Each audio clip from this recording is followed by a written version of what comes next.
Fait que là, Isabelle, t'as fait Canal Vie, Radio-Canada, TVA, V, C'est quoi, Énergie, Rouge. Tu serais jamais à la même place? C'est-tu parce que t'es insupportable ou ben dans...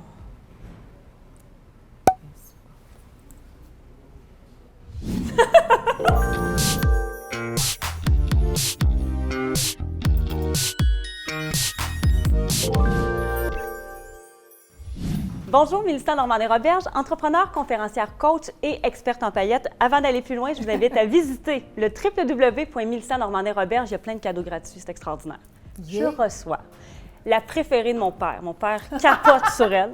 Il la trouve tellement belle. Je pense qu'il va se divorcer un jour de ma mère pour te marier. Je te l'annonce. Oh! La belle Isabelle Racicot. Isabelle, merci d'être là. Merci. Ton papa s'appelle comment? Sylvain. Oh, moi, Sylvain. Mon Dieu, ça y est, il y a un divorce qui s'annonce. Ben, je suis désolée, je vais être ta belle-mère. Mon Dieu, il y a pire que ça dans la vie quand même. Isabelle, je suis tellement contente de t'avoir. J'avais envie de parler de plein de sujets avec toi. Oui.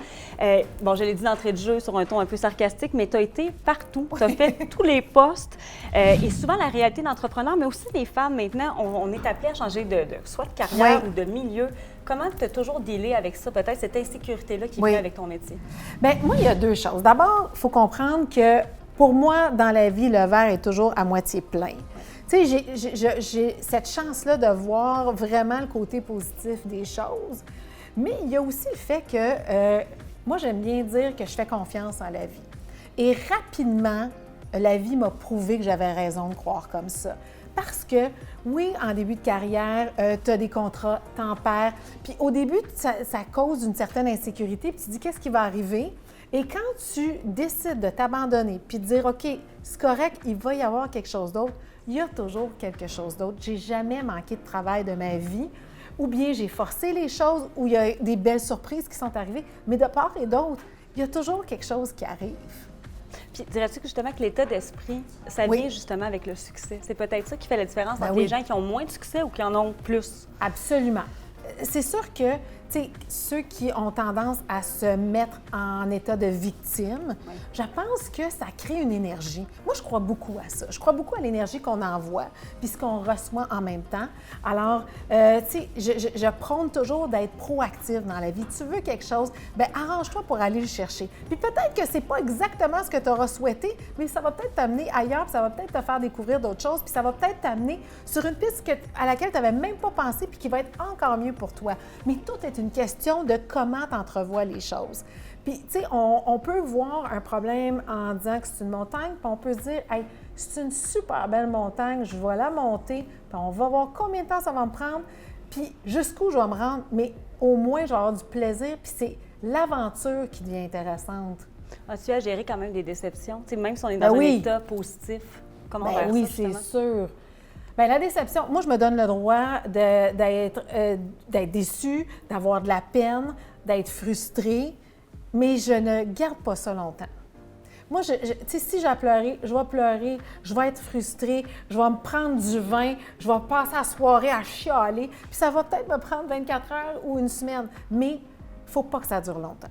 Puis rapidement, là, je me revire de bord, je dis, OK, regarde, ça n'a pas fonctionné, il doit y avoir une raison, ou j'ai perdu ça, il doit y avoir une raison, bref, peu importe, mais il faut que rapidement je tombe dans le positif. Donc, tu crois rien n'arrive pour rien. Tu sais, c'est cliché un peu comme phrase, mais en même temps, on le comprend après. Absolument, absolument.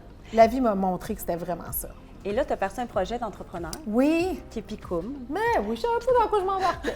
Pas mal ça. Et d'entrée de jeu, tantôt, tu me disais, en fait, avant l'entrevue, que ça répondait quand même à un besoin d'accomplissement. Oui. Et c'est souvent ça, en fait, les entrepreneurs, c'est qu'il y a tout le temps un petit quelque chose qui fait qu'on a besoin d'un peu plus d'aller s'accomplir là-dedans. Comment c'est arrivé, en fait, dans ta vie? Bien, moi, je pense qu'il y a plusieurs facteurs. D'abord, moi, j'ai grandi avec un grand-père qui avait un magasin. J'allais le voir à tous les samedis. Puis là, je fermais le magasin avec lui. Puis j'ai travaillé à ce magasin-là. Bref, j'ai regardé. Puis je me rendais compte qu'il travaillait beaucoup. Mais moi, j'enviais ce côté-là de ça lui appartenait. Puis, tu sais, il pouvait laisser sa petite fille travailler. Personne n'allait en haut de lui dire quoi faire. Ça, j'ai beaucoup aimé ça. Puis le fait que j'avais depuis plusieurs années envie de m'accomplir autrement que par l'animation. J'adore ce que je fais, mais j'avais envie de faire d'autres choses. Puis la vie a fait en sorte que j'ai rencontré une femme qui était aussi une entrepreneur avec qui on a parlé. J'ai eu un coup de foudre professionnel. Puis ça a été le bon moment pour me partir en affaires. Et c'est une aventure dans laquelle j'apprends continuellement, mais que je trouve tellement enrichissante. J'aime l'idée, c'est niaiseux là, mais j'aime l'idée de, OK, comment on va trouver la solution? C'est quoi la solution? OK, qu'est-ce qu'on fait? Ah oui, on va essayer de passer de A à Z. Tu sais, je trouve ça excitant. Puis parle-nous un petit peu de ce projet-là, c'est un site en ligne où on promouvoit des produits, que tu as choisi, un blog aussi là-dedans. C'est d'abord et avant tout un site transactionnel, donc où j'ai choisi des coups de cœur, que ce soit les Yoga Jeans, une marque à laquelle je suis associée depuis 10 ans, que ce soit du Mélissa Neptune ou peu importe. J'ai choisi des produits que j'aimais beaucoup, puis je les ai mis en ligne. Pour 2 raisons. D'abord parce que moi, je suis une folle de magasinage, puis j'ai pas beaucoup le temps de me promener puis de naviguer pendant 3 heures sur différents sites. Alors moi, j'avais besoin de retrouver un endroit où je pouvais aller et acheter des accessoires et acheter des vêtements, puis lire des trucs intéressants ou informatiques, peu importe, formatifs.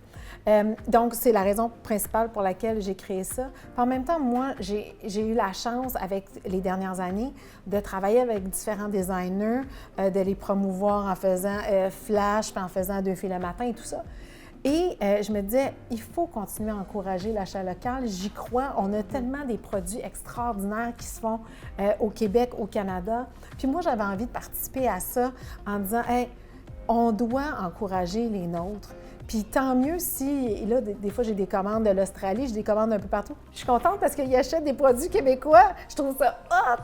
Absolument. Puis c'est drôle parce que tu nous amenais sur la collaboration féminine. Oui. Tu as eu un coup de foudre, un coup de foudre professionnel. Oui. Puis je le dis souvent, en fait, c'est ce que je prône parce que les filles en affaires, on va avoir tendance à faire nos trucs chacun de notre côté, de ne pas nécessairement regarder positivement ce que les autres font. Et pourtant, c'est justement quand il y en a une qui brille, il y en a plein d'autres qui brillent. Absolument. Et là, il y a un mouvement, évidemment, On est dans les studios CTV, ça se peut qu'il y ait des choses Ça se pourrait que Brad Pitt débarque, là. Ah ben là, si Brad Pitt débarque, attention. T'es-tu prête avec tes paillettes? Allô? On t'attend, Brad. Ce que je disais beaucoup, c'est qu'il y a un mouvement de femmes depuis l'automne, avec le mois aussi. Les femmes veulent présentement pas reprendre le contrôle, mais prendre peut-être la place qu'on devrait avoir encore plus. Qu'est-ce que tu penses de ça, justement, de cette entraide-là, de cette collaboration féminine-là qui a peut-être été oubliée dans les dernières années? Bien, je trouve ça beau. Puis par moments, j'ai envie de me dire, hey, enfin! Parce que, tu sais, il y a eu beaucoup de... des jeux de coulisses entre les femmes, puis probablement parce que, tu sais, quand on regarde le milieu des affaires, il y avait très peu de femmes. Il y en a encore très peu, mais j'ai comme l'impression qu'au lieu de s'entraider, elles essayaient un peu de se rabaisser. Puis là, je parle de ce que j'ai vu autour de moi. Ça ne veut pas dire que je ne veux pas généraliser. Mais c'est une réalité. Mais je pense qu'il y a eu beaucoup de ça. Il y a eu beaucoup de jalousie aussi entre femmes. Là, je sens qu'il y a un mouvement qui est vraiment extraordinaire. Mais en même temps, j'ai envie de dire qu'au cours des dernières années, j'ai aussi vu des super belles collaborations de femmes qui ont parti différents projets d'affaires, qui se sont unies, qui s'aident, qui s'échangent des clients, qui se donnent des conseils. Je trouve ça extraordinaire. Il y a un beau réseautage de femmes qui se crée de plus en plus. Puis c'est important. Tu ne peux pas avoir toutes les compétences. Tu ne peux pas tout réussir tout seul. Au contraire, tu sais, faut pas avoir peur d'aller demander de l'aide à des gens qui s'y connaissent mieux. Moi, je pense que, tu sais, on devient plus fort collectivement. Puis la jalousie, souvent, c'est ça, c'est qu'on va envier ce que l'autre a, quand finalement, ça devient une force que l'autre peut avoir et que nous, on n'a pas. Donc, exactement. Les filles, on a souvent tendance à faire ça. Et pourtant, c'est ça qui est important. C'est la collaboration, c'est l'entraide. C'est pas de dire on est meilleur que les gars. C'est juste de promouvoir quelque chose que les gars ont peut-être compris avant nous. Et que finalement, on peut reprendre. Eux autres, ils ont compris ça il y a longtemps. Là. Oui, beaucoup. T'sais, entre eux, puis s'échanger des trucs, puis... Mais là, je sens qu'on le fait beaucoup plus, là. Absolument.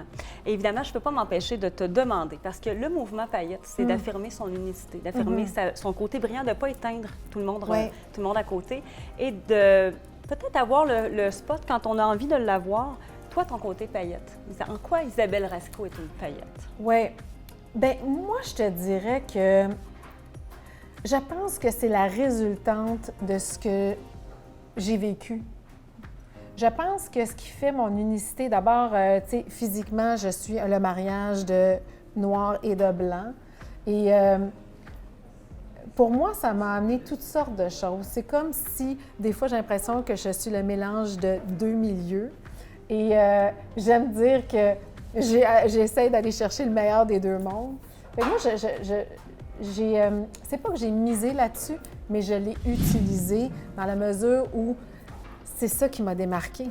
Je veux dire, je suis une des rares femmes noires qui travaillent, tu sais, depuis les 20 dernières années au Québec dans les médias. On peut les compter sur les doigts de la main, ceux qui sont là. Fait que moi, au lieu de voir ça comme un désavantage, j'ai toujours vu ça comme un avantage. Et tout ce que j'ai vécu à cause de ça a fait en sorte que je suis, je pense, tu sais, forte de caractère et que je me laisse pas abattre facilement. C'est la résilience aussi. Ça transparaît tellement. Ah, je trouve tout le temps que tu es droite. Oh, Droite, tu merci. te tiens droite, vraiment. Et qu'est-ce que tu auras à donner comme conseil, peut-être aux femmes qui vivent présentement l'insécurité professionnelle ou qui ont envie de peut-être se partir en affaires et qui a cette insécurité-là qui existe? Alors, écoutez-moi bien. Écoutez bien. Moi, je vous dis, lancez-vous. Attendez pas, est-ce qu'il va y avoir un bon moment? Lancez-vous, puis ayez surtout pas peur de vous tromper. Tout le monde se trompe, puis dans l'erreur, on apprend aussi beaucoup, puis ça nous amène ailleurs. Moi, je trouve on se freine trop souvent par peur de ne pas réussir. Mais ça, là, c'est tellement une erreur monumentale qu'on fait. Tu sais, c'est pas grave, on va retomber, mais vous allez vous relever, puis ça va être encore meilleur. C'est beau, ça! J'espère que vous avez pris des notes, ça, c'était super beau, vraiment.